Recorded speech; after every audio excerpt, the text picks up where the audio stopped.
he found himself in the neighborhood of the asteroid 325, 326, 327, 328, 329, and 330.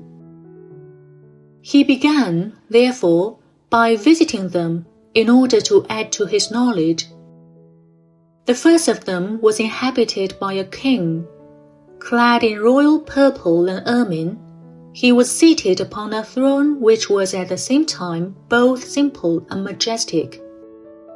"Ah, here is a subject," exclaimed the king, when he saw the little prince coming, and the little prince asked himself, how could he recognize me when he had never seen me before?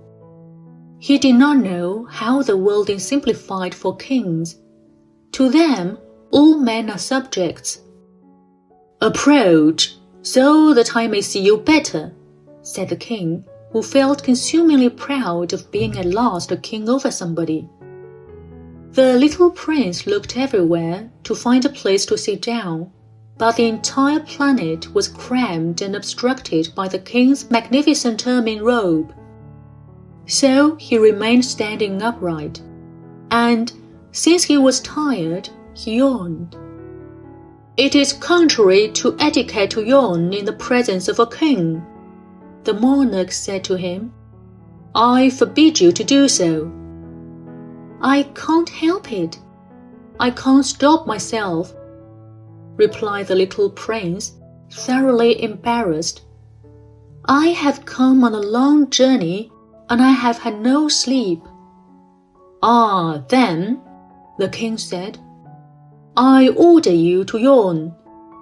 It is years since I have seen anyone yawning. Yawns to me are objects of curiosity. Come now, yawn again. It is an order." "That frightens me. I cannot any more," murmured the little prince, now completely abashed. "Hum, hum," replied the king. "Then I order you sometimes to yawn and sometimes to—" He sputtered a little and seemed vexed. For what the king fundamentally insisted upon was that his authority should be respected. He tolerated no disobedience. He was an absolute monarch. But because he was a very good man, he made his orders reasonable. If I ordered a general to change himself into a seabird, and if the general did not obey me, that would not be the fault of the general. It would be my fault. "May I sit down?" came now a timid inquiry from the little prince. "I order you to do so," the king answered him, and majestically gathered in a fold of his ermine mantle. But the little prince was wondering. The planet was tiny. Over what could this king really rule? "Sire," he said to him, "I beg that you will excuse my asking you a question." "I order you to ask me a question," the king hastened to assure him. "Sire, over what do you rule?" "Over everything," said the king with magnificent simplicity. "Over everything?" The king made a gesture which took in his planet, the other planets, and all the stars.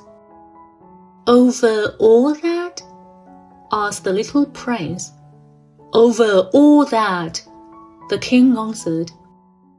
For his rule was not only absolute, it was also universal. "And the stars obey you?" "Certainly they do," the king said. "They obey instantly. I do not permit insubordination." Such power was a thing for the little prince to marvel at. If he had master of such complete authority, he would have been able to watch the sunset, not 44 times in one day, but 72, or even 100, or even 200 times, without ever having to move his chair.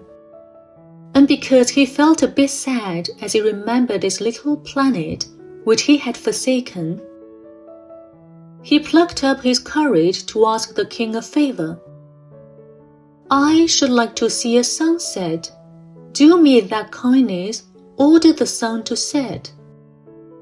"If I ordered a general to fly from one flower to another like a butterfly, or to write a tragic drama, or to change himself into a seabird, and if the general did not carry out the order that he had received, which one of us would be in the wrong?" The king demanded. "The general or myself?" "You," said the little prince firmly. "Exactly. One must require from each one the duty which each one can perform," the king went on. "Accepted authority rests first of all on reason. If you ordered your people to go and throw themselves into the sea, they will rise up in revolution. I have the right to require obedience because my orders are reasonable." "Then my son said," the little prince reminded him, for he never forgot a question once he had asked it. "You shall have your sunset, I shall command it. But according to my science of government, I shall wait until conditions are favorable." "When will that be?" inquired the little prince. "Hum, hum," replied the king, and before saying anything else, he consulted a bulky almanac. "Hum, hum. That will be that will be this evening about 20 minutes to 8, and you will see how well I am obeyed." The little prince yawned. He was regretting his lost sunset, and then, too, he was already beginning to be a little bored. "I have nothing more to do here," he said to the king, "so I shall set out on my way again." "Do not go," said the king, who was very proud of having a subject. "Do not go. I will make you a minister." "Minister of what?" "Minister of justice." "But there is nobody here to judge." "We do not know that," the king said to him. "I have not yet made a complete tour of my kingdom. I am very old. There is no room here for a carriage, and it tires me to walk." "Oh, but I have looked already," said the little prince, turning around to give one more glance to the other side of the planet. On that side, as on this, there was nobody at all. "Then you shall judge yourself," the king answered. "That is the most difficult thing of all. It is much more difficult to judge oneself than to judge others. If you succeed in judging yourself rightly, then you are indeed a man of true wisdom." "Yes," said the little prince, "but I can judge myself anywhere. I do not need to live on this planet." "Hum, hum," said the king. "I have good reason to believe that somewhere on my planet there is an old rat. I hear him at night. You can judge this old rat. From time to time you will condemn him to death. Thus his life will depend on your justice, but you will pardon him on each occasion. For he must be treated thriftily. He is the only one we have." "I," replied the little prince, "do not like to condemn anyone to death, and now I think I will go on my way." "No," said the king. But the little prince, having now completed his preparations for departure, had no wish to grieve the old monarch. "If your majesty wishes to be promptly obeyed," he said, "he should be able to give me a reasonable order. He should be able, for example, to order me to be gone by the end of 1 minute. It seems to me that conditions are favorable." As the king made no answer, The little prince hesitated a moment. Then, with a sigh, he took his leave. "I made you my ambassador," the king called out hastily. He had a magnificent air of authority.